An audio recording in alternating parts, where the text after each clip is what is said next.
జై శ్రీరామ్. భారత ప్రధాని నరేంద్ర మోదీ గారు అయోధ్య రామ్ మందిర్ రామ్లల్లా ప్రాణప్రతిష్ఠా కార్యక్రమం జరిగిన తర్వాత వారు ఇచ్చిన హిందీ ఉపన్యాసాన్ని పూర్తిగా తెలుగులోకి అనువదించి ఈ వీడియోలో మీకు అందిస్తూ ఉన్నాను. వీడియో నచ్చితే వెంటనే ఒక లైక్ కొట్టండి అని చెప్పి మేము అడుగుతూ ఉంటాం. ఖచ్చితంగా లైక్ కొట్టండి. ఈ వీడియోకు మీరు కొట్టే ప్రతి లైక్ ఆ రామునికి ఒక పుష్పం లాంటిది. ఎందుకంటే నరేంద్ర మోదీ గారు 11 రోజుల పాటు కఠినమైన ఉపవాసం ఉండి ఈ కార్యక్రమాన్ని అత్యంత భక్తి శ్రద్ధలతో నిర్వహించారు. మనం నరేంద్ర మోదీ గారికి చేయగలిగిందంటూ ఏమీ లేదు, ఆ రామునికి మనం చేయగలిగిందంటూ ఏమీ లేదు. మీ లైక్స్ ద్వారా, మీ కామెంట్స్ ద్వారా మీ ఉత్సాహాన్ని, ఆనందాన్ని మాకు ప్రకటించండి. మేం కూడా అందులో భాగస్థులం అవుతాం. ఇక నరేంద్ర మోదీ గారు హిందీలో ఇచ్చిన ఉపన్యాసాన్ని పూర్తిగా తెలుగులోకి అనువదిస్తూ ఉన్నాను. మా ఇతర అయోధ్య వీడియోస్ కూడా మా ఛానల్లో ఉన్నాయి, చూస్తారని చెప్పి ఆశిస్తూ ఉన్నాను. సియావర్ రామచంద్రకి జై, సియావర్ రామచంద్రకి జై. వేదిక మీద ఆసీనులైన గౌరవనీయులైన సాధువులు మరియు ఋషులు, సంత్ పురుషులు, ఇక్కడ ఉన్న రామభక్తులందరూ, అలాగే ప్రపంచంలోని ప్రతి మూలలో మాతో కనెక్ట్ అయ్యారు. మీ అందరికీ నా నమస్కారాలు. అందరికీ రామ్ రామ్. ఈరోజు మా రాముడు వచ్చాడు. శతాబ్దాల నిరీక్షణ తర్వాత మన రాముడు వచ్చాడు.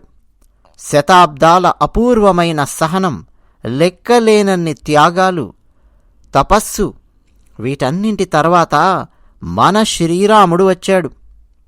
ఈ శుభ సందర్భంలో మీ అందరికీ మరియు దేశ ప్రజలందరికీ ఎన్నో ఎన్నో శుభాభినందనలు. పరమాత్మ చైతన్య సాక్షిగా గర్భాలయంలో మన ముందు ప్రత్యక్షమయ్యాడు. ఆ విషయం ఇక్కడ ప్రకటించడానికి నాకు చాలా చాలా ఆనందంగా ఉంది. చెప్పడానికి చాలా ఉంది, కానీ నా గొంతు మూగబోతోంది. నా శరీరం ఇంకా కంపిస్తూనే ఉంది. నా మనస్సు ఇంకా ఈ క్షణంలో ఒక రకమైన ఆనంద, ఆశ్చర్య అనుభూతులతో నిండిపోయి ఉంది. మా రాములల్లా ఇకపై డేరాలో నివసించడు. మా రాములల్లా ఇప్పుడు ఈ దివ్యమైన, భవ్యమైన ఆలయంలో నివసిస్తాడు. దేశంలో ఎక్కడ ఏం జరిగినా, ప్రపంచం నలుమూలలలో ఉన్న రామభక్తులు తప్పకుండా అనుభూతి చెందుతూ ఉంటారు అని నేను దృఢంగా విశ్వసిస్తూ ఉన్నాను. అంతేకాదు, అపారమైన విశ్వాసం నేను కలిగి ఉన్నాను. ఈ క్షణం అతీంద్రియమైనది. ఈ క్షణం అత్యంత పవిత్రమైనది. ఈ వాతావరణం, ఈ శక్తి, ఈ క్షణం శ్రీరాముడి ఆశీస్సులు మనందరిపై ఉన్నాయి. జనవరి 22, 2024 ఈనాటి ఈ సూర్యుడు అద్భుతమైన ప్రకాశాన్ని తీసుకొస్తున్నాడు. జనవరి 22, 2024 క్యాలెండర్లో రాసిన ఒక తేదీ కాదు. ఇది సరికొత్త కాలచక్రానికి మూలం. రామాలయ భూమి పూజ తర్వాత దేశవ్యాప్తంగా రోజు రోజుకు ఉత్కంఠ, ఉత్సాహం పెరుగుతూ వచ్చాయి. ఎప్పుడెప్పుడు మా రాముడిని మేము చూస్తామా అన్న ఉత్సాహం క్రమక్రమంగా పెరుగుతూ వచ్చింది. నిర్మాణ పనులు చూస్తుంటే దేశ ప్రజల్లో రోజుకొక కొత్త విశ్వాసం పుట్టింది. శతాబ్దాల ఆ సహనానికి వారసత్వంగా నేడు మనకు శ్రీరాముని ఆలయం లభించింది. బానిస మనస్తత్వాన్ని బద్దలు కొట్టి పైకి ఎదుగుతున్న దేశం మన భారతదేశం. గతం యొక్క ప్రతి కాటు నుంచి ధైర్యం పొంది ముందుకు దూసుకెళ్తున్న దేశం మన దేశం. ఇలా ఈరోజు ఇక్కడ ఒక కొత్త చరిత్ర సృష్టించబడింది. ఇప్పటి నుంచి 1000 సంవత్సరాల తర్వాత కూడా ప్రజలు ఈ తేదీ గురించి, ఈ క్షణం గురించి మాట్లాడుకుంటారు. సోదరులారా, మనం ఈ క్షణంలో జీవించడం ఎంత గొప్ప ఆశీర్వాదమో ఒక్కసారి ఆలోచించండి. ఇది ఈనాడు జరుగుతున్నది. 1000 ఏళ్ల తర్వాత కూడా మాట్లాడుకోబోయే ఈ తేదీ గురించి, ఈ క్షణం గురించి మనం ఈరోజు మాట్లాడుకోవడమే కాదు, ఈ క్షణంలో మనం ఉన్నాం. నేడు రోజులు, దిక్కులు, దూరం అన్నీ దైవత్వంతో నిండి ఉన్నాయి. ఈ సమయాలు సాధారణమైన సమయాలు కాదు, సాధారణమైన క్షణాలు కావు. ఇవి శాశ్వతమైన సిరాతో కాలచక్రంలో చెక్కబడిన చెరిగిపోని స్మృతి రేఖలు. శ్రీరాముడి కార్యక్రమం ఎక్కడ జరిగినా అక్కడ వాయుపుత్రుడైన హనుమంతుడు తప్పకుండా ఉంటాడని మనందరికీ తెలుసు. అందువల్ల రామభక్త హనుమంతునికి నా ప్రణామాలు. మాతా జానకి, లక్ష్మణజీ, భరత్, శత్రుఘ్న అందరికీ నేను నమస్కరిస్తూ ఉన్నాను. పవిత్రమైన అయోధ్యాపురికి, అలాగే పవిత్రమైన సరయూ నదికి నేను ఇక్కడి నుంచి నా ప్రణామాలు అర్పిస్తూ ఉన్నాను. ఎవరి ఆశీస్సులతో ఈ మహత్కార్యం నెరవేరిందో ఆ దివ్యాత్మలు, ఆ దివ్యమైన వ్యక్తులు కూడా ఈ సమయంలో మన చుట్టూ ఉన్నారని, ఈ తరుణంలో నాకు ఒక దివ్యమైన అనుభూతి, అనుభవం కలుగుతూ ఉన్నాయి. ఈ దివ్య చైతన్యాలన్నింటికీ కూడా నేను కృతజ్ఞతతో నమస్కరిస్తున్నాను. అంతేకాదు, ఈరోజు నేను మన శ్రీరామునికి క్షమాపణలు చెబుతూ ఉన్నాను. ఇన్ని శతాబ్దాలుగా మనం ఈ పని చేయలేకపోయాం. మన ప్రయత్నాలలో, మన త్యాగంలో, మన తపస్సులో ఏదో లోటు ఉండాలి. ఇన్ని శతాబ్దాలుగా ఈ కార్యక్రమాన్ని మనం చేయలేకపోయాం. అందుకని శ్రీరామునికి క్షమాపణలు. మన లోటు ఏదో ఉంది, ఆ లోటు నేడు తీరింది. ఈరోజు రాముడు మనల్ని తప్పకుండా క్షమిస్తాడని నేను విశ్వసిస్తూ ఉన్నాను. నా ప్రియమైన దేశ ప్రజలారా, త్రేతాయుగంలో శ్రీరాముని రాకపై తులసీదాస్ గారు ఇలా రాశారు: ప్రభూబిలోకి హరిషేపురు బాసి. శ్రీరాముడు అయోధ్యా నగరాన్ని వదిలి వెళ్ళినప్పుడు ఇక్కడి వాసులకు వియోగము, దుఃఖము అన్నీ ఏర్పడ్డాయి. కానీ అవన్నీ నశించిపోయే క్షణం ఇది. భగవంతుని రాకను చూసి అయోధ్యావాసులందరూ దేశమంతటా ఆనందోత్సాహాలతో నిండిపోయి ఉంది. చాలా కాలంగా విడిపోయి ఉండడం వల్ల తలెత్తినటువంటి అభ్యంతరాలకు కూడా తెరపడింది. అప్పట్లో ఆ ఎడబాటు శ్రీరామునికి కేవలం 14 ఏళ్లు మాత్రమే. కానీ ఇప్పుడు ఎడబాటు భరించలేనంతగా ఉంది. ఆ యుగంలో 14 ఏళ్లే భరించలేనంత ఎడబాటుగా ఉంటే, ఈ యుగంలో అయోధ్య మరియు దేశ ప్రజలు 100 సంవత్సరాలుగా శ్రీరాముడి నుంచి, అయోధ్య రాముడి నుంచి విడిపోయి జీవిస్తూ ఉన్నారు. మన తరాలలో చాలామంది శ్రీరాముడి నుంచి విడిపోయి జీవిస్తున్నటువంటి పరిస్థితి ఏర్పడింది. అంటే మన రాముడు ఇక్కడ లేని పరిస్థితి. ఒకప్పుడు 14 ఏళ్ళు రాముని ఎడబాటుకు గురైతే ఇప్పుడు 100 ఏళ్ల పాటు మనం ఎడబాటుకు గురయ్యాం. రామ రామ అని పరితపించాం. శ్రీరాముడు మన భారత రాజ్యాంగంలోని ఆ కాపీలో, మొట్టమొదటి కాపీలో ఉన్నాడు. కానీ ఆ రాజ్యాంగం అమలులోకి వచ్చిన తర్వాత కూడా శ్రీరాముని ఉనికిపై దశాబ్దాలుగా న్యాయ పోరాటం కొనసాగింది. న్యాయం తన గౌరవాన్ని కాపాడుకున్నందుకు భారత న్యాయ వ్యవస్థకు నా కృతజ్ఞతలు తెలియజేస్తూ ఉన్నాను. న్యాయానికి పర్యాయపదంగా ఉన్న శ్రీరాముడి ఆలయం కూడా న్యాయమైన పద్ధతిలో నిర్మించబడింది. మిత్రులారా, నేడు ప్రతి గ్రామంలో కీర్తన, సంకీర్తనలు ఏకకాలంలో జరుగుతున్నాయి. నేడు ఆలయాలలో ఉత్సవాలు, పరిశుభ్రతకు సంబంధించిన కార్యక్రమాలు నిర్వహిస్తున్నారు. దేశం మొత్తం ఈరోజు దీపావళిని జరుపుకుంటోంది. ఈరోజు సాయంత్రం ప్రతి ఇంట్లో రామజ్యోతి వెలిగించేందుకు సన్నాహాలు చేస్తున్నారు. నిన్న శ్రీరాముని ఆశీస్సులతో నేను ధనుష్కోడిలోని రామసేతు ప్రారంభ బిందువు అరిచల్ మునై వద్ద ఉన్నాను. శ్రీరాముడు సముద్రాన్ని దాటడానికి బయలుదేరిన క్షణం, కాలచక్రాన్ని మార్చిన ఆ క్షణం, ఆ భావోద్వేగ క్షణాన్ని అనుభూతి చెందడానికి నేనక్కడికి వెళ్ళాను. నా వినయపూర్వకమైన ప్రయత్నం చేశాను. అక్కడ పుష్పాలు ఉంచి పూజించాను. ఆ సమయంలో కాలచక్రం ఎలా మారిందో అదేవిధంగా కాలచక్రం మళ్ళీ మారి శుభ దిశలో పయనిస్తోంది అన్న విశ్వాసం నాలో ఏర్పడింది.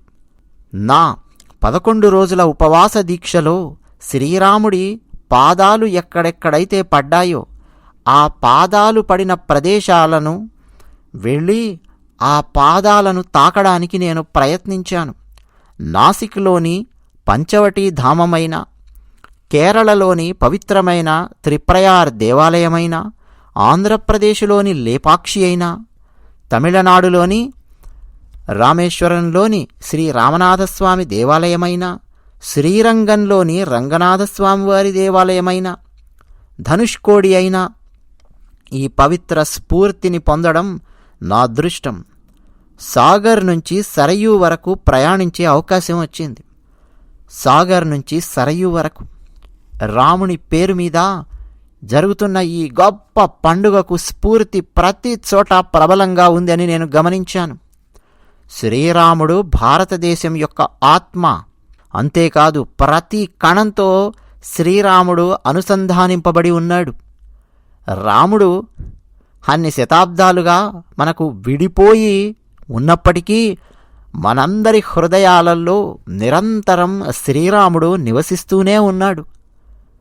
మనం ఎవరి మనస్సాక్షిని తాకి చూసినా భారతదేశంలో ఎక్కడైనా మనం ఈ ఏకత్వాన్ని అనుభవిస్తాం. ఈ అనుభూతి, శ్రీరాముని అనుభూతి ప్రతి చోట కనిపిస్తోంది. దేశానికి అనుగుణంగా మరింత అద్భుతమైన, మెరుగైన ఫార్ములా ఏది? ఇంకేదీ లేదు. శ్రీరాముని పేరు మీద భారతదేశం ఏకత్వాన్ని సాధించింది. నా ప్రియమైన దేశ ప్రజలారా, భారతదేశంలోని ప్రతి మూలలో వివిధ భాషలలో రామాయణాన్ని వినడానికి నాకు అవకాశం దక్కింది. కానీ ముఖ్యంగా గత 11 రోజుల్లో వివిధ భాషల్లో వివిధ రాష్ట్రాల నుంచి రామాయణాన్ని వినే అవకాశం నాకు లభించింది. శ్రీరాముడిని నిర్వచించేటప్పుడు ఋషులు ఇలా చెప్పారు: రమంతే యస్మిన్ ఇతి రామః, అంటే ఎవరిలో నిమగ్నమై ఉంటాడో అతడే రాముడు. పండగల నుంచి సాంప్రదాయాల వరకు ప్రజల జ్ఞాపకాలలో ప్రతి చోట శ్రీరాముడున్నాడు. ప్రజలు ప్రతి యుగంలో రామునిగా జీవించే ప్రయత్నం చేశారు. ప్రతి యుగంలో రాముని మార్గంలో నడిచే ప్రయత్నం చేశారు. ప్రతి యుగంలో ప్రజలు తమ స్వంత మాటలల్లో లేదు తమ స్వంత మార్గాలలో శ్రీరాముడిని వ్యక్తీకరించారు. ఈ రామరసం జీవన ప్రవాహంలా నిరంతరం ప్రవహిస్తూనే ఉంటుంది. పురాతన కాలం నుంచి భారతదేశంలోని ప్రతి మూల నుంచి ప్రజలు ఈ రామరాసులను ఆరాధిస్తున్నారు. రామకథ అనంతం, రామాయణం అనంతం. రాముని ఆదర్శాలు, రాముని విలువలు, రాముని బోధనలు అన్ని చోట్ల ఒకేలా ఉన్నాయి.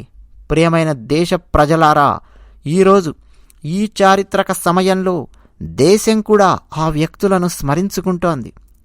ఎవరి కృషి, ఎవరి అంకితభావం కారణంగా మనం ఈ శుభదినాలను చూస్తున్నామో అటువంటి వ్యక్తులను దేశం ఈ చారిత్రాత్మకమైన సమయంలో స్మరించుకుంటోంది. శ్రీరాముని యొక్క ఈ కార్యంలో ఎందరెందరో త్యాగాన్ని చేశారు, తపస్సును ధారపోశారు. త్యాగము, తపస్సు యొక్క పరాకాష్ఠను మనకు చూపించారు. ఆ అసంఖ్యాకమైన రామభక్తులకు, ఆ లెక్కలేనన్ని కరసేవకులకు, లెక్కలేనన్ని సాధువులకు, సంతపురుషులకు, మహాత్ములకు మనందరం రుణపడి ఉన్నాం. మిత్రులారా, నేటి సందర్భం వేడుకలు జరుపుకునే క్షణం మాత్రమే కాదు. ఇదే సమయంలో ఇది భారతీయ సమాజ పరిపక్వతను గ్రహించే క్షణం కూడా. మాకు ఇది విజయ అవకాశమే కాదు, వినయంగా ఉండాల్సిన క్షణం కూడా. ఎన్నో దేశాలు తమ చరిత్రలో చిక్కుకుపోతున్నాయనడానికి ప్రపంచ చరిత్రే సాక్ష్యం. అలాంటి దేశాలు తమ చరిత్రలోని చిక్కుముడులను విప్పడానికి ప్రయత్నించినప్పుడల్లా వారు విజయం సాధించడంలో చాలా కష్ట నష్టాలను ఎదుర్కొన్నారు. నిజానికి అనేక పరిస్థితులు మునుపటి కంటే ఇప్పుడు చాలా కష్టంగా మారాయి. కానీ మన దేశం ఈ చరిత్ర యొక్క చిక్కుముడిని విప్పి గంభీరతను, భావోద్వేగాన్ని, మన భవిష్యత్తును ఒక్కసారిగా అందంగా చూపించబోతూ ఉన్నాయి. అంటే మన గంభీరత ఎంత అందంగా ఉండబోతోందో, మన భావోద్వేగాలు ఎంత మధురంగా ఉంటాయో, మన భవిష్యత్తు ఎంత అందంగా ఉండబోతోందో ఒక చిక్కుముడి విప్పి మరీ మనం చూపించాం. రామమందిరం నిర్మిస్తే మంటలు అంటుకుంటాయని ఒకప్పుడు కొందరు చెప్పారు. అలాంటి వ్యక్తులు భారతదేశ సామాజిక స్ఫూర్తి యొక్క స్వచ్ఛతను ఎప్పటికీ అర్థం చేసుకోలేరు. ఈ రాములల్లా ఆలయ నిర్మాణం కూడా శాంతి, సహనం, పరస్పర సామరస్యం మరియు భారతీయ సమాజం యొక్క సమన్వయానికి చిహ్నం. ఈ కట్టడం వల్ల ఏ నిప్పు పుట్టడం లేదు, ఏ మంటలు పుట్టడం లేదు. శక్తి పుడుతోంది, సరికొత్త శక్తి పుడుతోంది. శక్తిని మనం చూస్తున్నాం. ఉజ్వలమైన భవిష్యత్తు బాటలో ముందుకు సాగేందుకు రామమందిరం సమాజంలోని ప్రతి వర్గానికి స్ఫూర్తినిచ్చింది. నేను ఈరోజు వాళ్లకు విజ్ఞప్తి చేస్తున్నాను, రండి, మీరు గ్రహించండి. రాముని గురించి తప్పుడు మాటలు మాట్లాడిన వాళ్ళు మీ ఆలోచనను పునః పరిశీలించుకోండి. రాముడు అగ్ని కాదు, రాముడు మంటలు పెట్టే అగ్ని కాదు, రాముడు ఒక శక్తి, రాముడు వివాదం కాదు, రాముడు ఒక పరిష్కారం. రాముడు మనకే కాదు, అందరికీ చెందినవాడు. రాముడు కేవలం ఉన్నవాడు మాత్రమే కాదు, రాముడు శాశ్వతుడు. రాముడు ఉన్నాడు అని కాదు అనవలసింది, రాముడు శాశ్వతుడు, ఎప్పుడూ ఉంటాడు, ఎప్పటికీ ఉండి తీరతాడు రాముడు. మిత్రులారా, ఈరోజు రామమందిరం ప్రాణప్రతిష్ఠ అనే ఈ సంఘటనతో ప్రపంచం మొత్తం కనెక్ట్ అయిన తీరు రాముని సర్వవ్యాపకత్వాన్ని బయట పెడుతుందా లేదా ఆలోచించండి. వేడుకలు చాలా దేశాలలో మాదిరిగానే ఉంటాయి. నేడు ఈ అయోధ్య పండగ రామాయణం యొక్క ప్రపంచ సాంప్రదాయాల వేడుకగా మారింది. రాములల్లా యొక్క ఈ ప్రతిష్ఠ వసుధైవ కుటుంబం ఆలోచన యొక్క ప్రతిష్ఠ కూడా. మిత్రులారా, ఈరోజు అయోధ్యలో శ్రీరాముని విగ్రహ రూపాన్ని మాత్రమే ప్రతిష్ఠించలేదు. శ్రీరాముని రూపంలో వ్యక్తమైన భారతీయ సంస్కృతిపై అచంచలమైన విశ్వాసానికి జీవనాధారం కూడా ఇదే. అది ఇక్కడ ప్రతిష్ఠించబడింది. ఇది మానవీయ విలువలు మరియు అత్యున్నత ఆదర్శాల స్వరూపం కూడా. ప్రపంచం మొత్తానికి ఈ విలువలు, ఈ ఆదర్శాలు నేడు అవసరం. సర్వే భవంతు సుఖినః.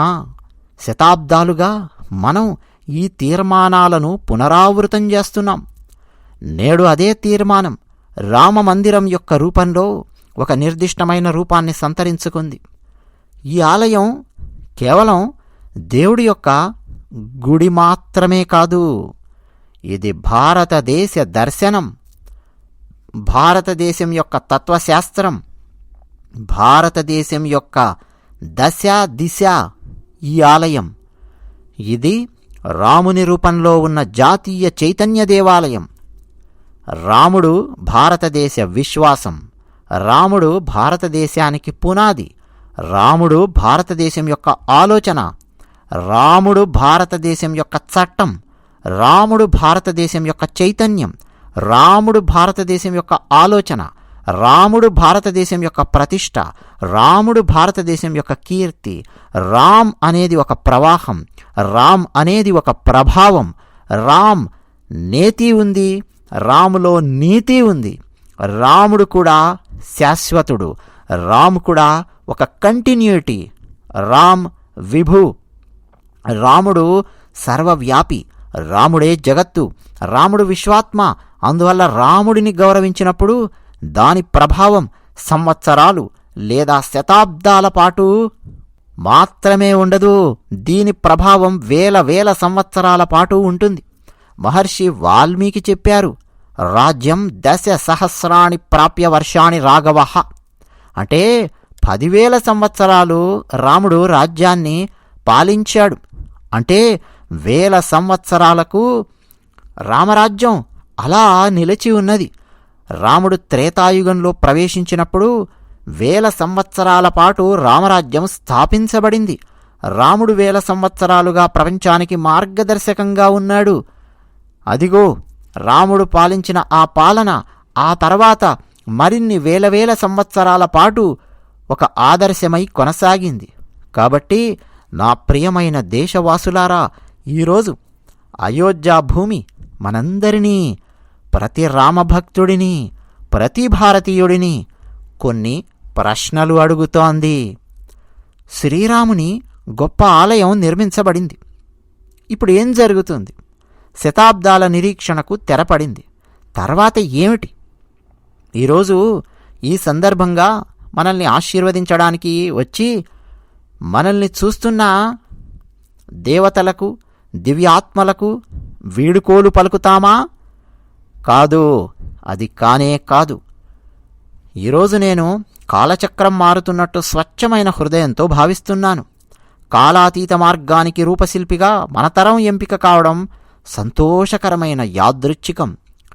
1000 సంవత్సరాల తర్వాత రాబోయే తరానికి నేడు మనం మన దేశ నిర్మాణం కోసం చేసిన కృషిని వాళ్ళు గుర్తుపెట్టుకోబోతున్నారు. అందుకే అంటున్నాను, ఇదే సమయం, ఇదే సరైన సమయం. నేటి నుంచి, ఈ పవిత్రమైన సమయం నుంచి మొదలుపెట్టి రాబోయే 1000 సంవత్సరాల భారతదేశానికి మనం పునాది వెయ్యాలి. ఆలయ నిర్మాణంతో ముందుకు సాగుతూ ఇప్పుడు మనందరం ఈ క్షణం నుంచి సమర్థమైన, గొప్పనైన, దైవికమైన భారతదేశాన్ని నిర్మిస్తామని ప్రమాణం చెయ్యాలి, చేస్తున్నాం. రాముడి ఆలోచనలు ప్రజల మనస్సుల్లో అలాగే ఉండాలి. ఇది దేశ నిర్మాణం వైపు అడుగులా పడాలి. మిత్రులారా, మన మనస్సాక్షిని విస్తరించుకోవాలని నేటి యుగం కోరుతోంది. మన చైతన్యం భగవంతుడి నుంచి దేశానికి, రాముడి నుంచి దేశానికి విస్తరించాలి. హనుమంతుని పట్ల భక్తి, హనుమంతుని సేవ, హనుమంతుని అంకితభావం, ఇవి మనం బయట వెతకాల్సిన అవసరం లేని గుణాలు. ప్రతి భారతీయునిలో భక్తి, సేవ మరియు అంకిత భావాలు సమర్థమైన, గొప్పనైన, దైవికమైన భారతదేశానికి ఆధారమవుతాయి. ఇది భగవంతుని నుంచి దేశ చైతన్యం, రాముడి నుంచి జాతి యొక్క చైతన్యం దాకా మన ఆలోచనలు విస్తరించాలి. మారుమూల అడవిలో గుడిసెలో నివసించే నా ఆదివాసీ తల్లి శబరి గుర్తు రాగానే అపూర్వమైన విశ్వాసం పుడుతుంది. రాముడు వస్తాడు, రాముడు వస్తాడు, రాముడు వస్తాడు అని తల్లి శబరి చాలా కాలంగా చెబుతూ ఎదురుచూస్తూ వచ్చింది. రాముడు వచ్చాడు. ప్రతి భారతీయునిలో పుట్టిన ఈ విశ్వాసం బలమైన, సమర్థమైన, గొప్పనైన, దైవికమైన భారతదేశానికి ఆధారం కావాలి. ఇది భగవంతుని నుంచి దేశ చైతన్యం, రాముడి నుంచి జాతి చైతన్యం దాకా విస్తరించాలి. నిషాదరాజ్ గుహుడు, అతని స్నేహం అన్ని హద్దులు దాటిందని మనకు తెలుసు. రాముని పట్ల నిషాదరాజుకు ఉన్న స్నేహము, ఆ ప్రేమ, భక్తి, రాముని పట్ల అనుబంధం ఎంత గొప్పనైనవో మనందరికీ తెలుసు. అందరూ మనవారే, అందరూ సమానమే. ప్రతి భారతీయునికి చెందిన ఈ భావన, సోదర భావం బలమైన, సమర్థవంతమైన, గొప్పనైన, దైవికమైన భారతదేశానికి ఆధారం అవుతాయి. ఇది భగవంతుని నుంచి దేశ చైతన్యం, రాముని నుంచి జాతి చైతన్యం యొక్క విస్తరణ దాకా అలా వెళ్ళాలి మన ఆలోచనలు. మిత్రులారా, నేడు దేశంలో నిస్పృహకు ఆస్కారం లేదు. నేను చాలా సామాన్యుడిని, నేను చాలా చిన్నవాడిని, ఇలా ఎవరైనా అనుకుంటే అతను ఉడత యొక్క సహకారం గుర్తుంచుకోవాలి. ఉడత జ్ఞాపకం మాత్రమే మన సంకోచాన్ని తొలగిస్తుంది. చిన్నదైనా పెద్దదైనా ప్రతి ప్రయత్నానికి దాని స్వంత బలం, దాని స్వంత సహకారం ఉంటుందని ఉడత సహాయం మనకు నేర్పిస్తుంది.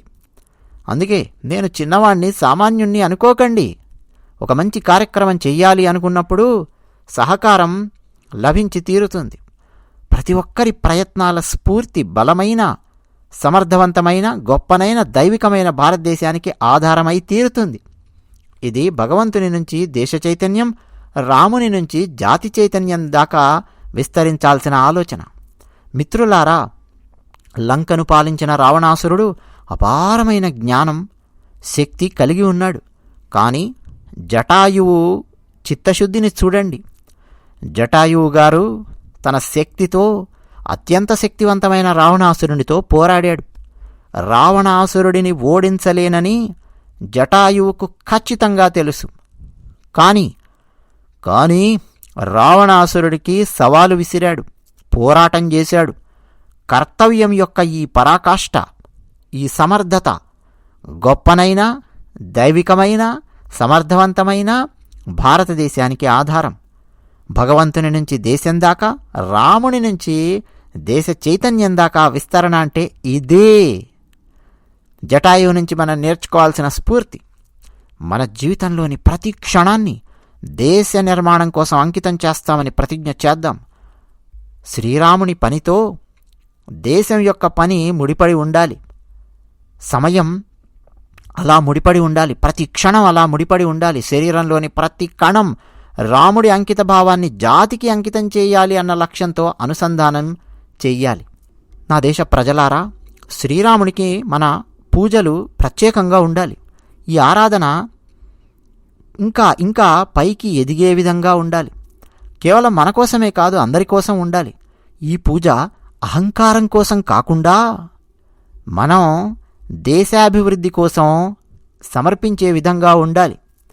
భారతదేశం యొక్క మన కష్టానికి పరాకాష్ఠ కూడా భగవంతునికి సమర్పించడం. మన దైనందిన శౌర్యాన్ని, ప్రయత్నాలను, అంకిత భావాన్ని శ్రీరామునికి అందించాలి.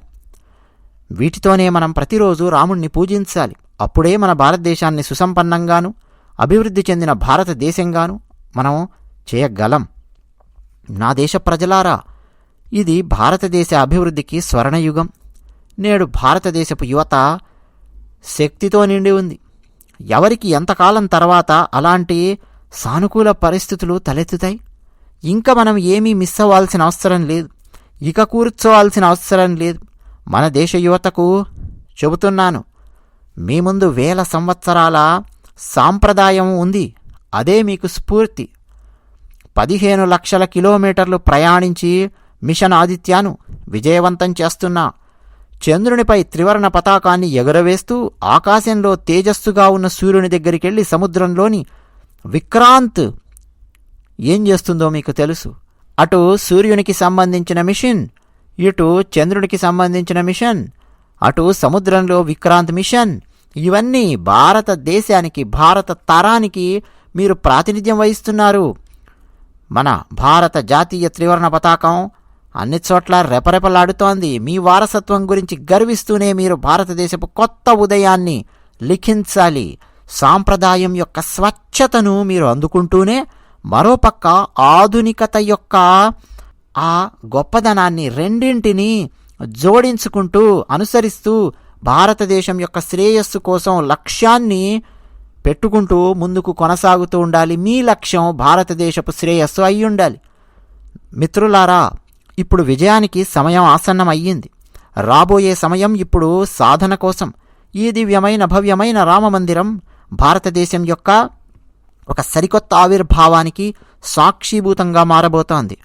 లక్ష్యం నిజం అని రుజువైతే సమిష్టి వ్యవస్థీకృత శక్తి నుంచి లక్ష్యం గనక పుడితే ఆ లక్ష్యాన్ని సాధించడం అసాధ్యం కాదని ఈ రామాలయం మనకు బోధిస్తుంది.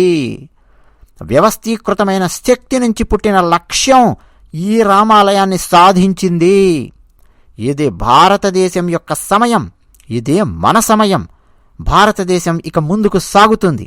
శతాబ్దాల నిరీక్షణ తర్వాత ఇక్కడికి మనం చేరుకున్నాం. మనందరం ఈ యుగం కోసం, ఈ కాలం కోసం ఎదురు చూస్తున్నాం. ఇక ఇప్పుడు మనం ఆగం. అభివృద్ధి పదంలో దూసుకుపోతూనే ఉంటాం. ఈ భావనతో నేను రామ్ లల్లా పాదాలకు నమస్కరిస్తూ ఉన్నాను. అంతేకాదు, మీ అందరికీ మంచి జరగాలి అని కోరుకుంటున్నాను. ఇక్కడికొచ్చిన సాధువులందరి పాదాలకు నా నమస్కారాలు. జై సియావర్ రామచంద్ర, జై సియావర్ రామచంద్ర, జై సియావర్ రామచంద్ర. అమ్మా, ఇదండి భారత ప్రధాని నరేంద్ర మోదీ గారు ఇచ్చిన హిందీ ఉపన్యాసాన్ని పూర్తిగా తెలుగులోకి స్వేచ్ఛానువాదం చేసి మీకు అందించే ప్రయత్నం చేశాను. మా ప్రయత్నం కనుక మీకు నచ్చితే వెంటనే లైక్ కొట్టడమే కాదు, మా ఛానల్కు సబ్స్క్రైబ్ కూడా అవ్వండి. మీ అభిప్రాయాలు కామెంట్ సెక్షన్లో రాసి పంచుకుంటున్న వాళ్లకు ప్రత్యేకంగా మేము ధన్యవాదాలు చెప్తూ ఉన్నాము. నరేంద్ర మోదీ గారు మాట్లాడినటువంటి మాటలలో చాలా చాలా చాలా చాలా సారాంశం ఉందండి. అవన్నీ మనం సమయాన్ని బట్టి ముందు ముందు వీడియోస్లో మాట్లాడుకునే ప్రయత్నం చేద్దాము. అందరికీ మరొక్కసారి జై శ్రీరామ్.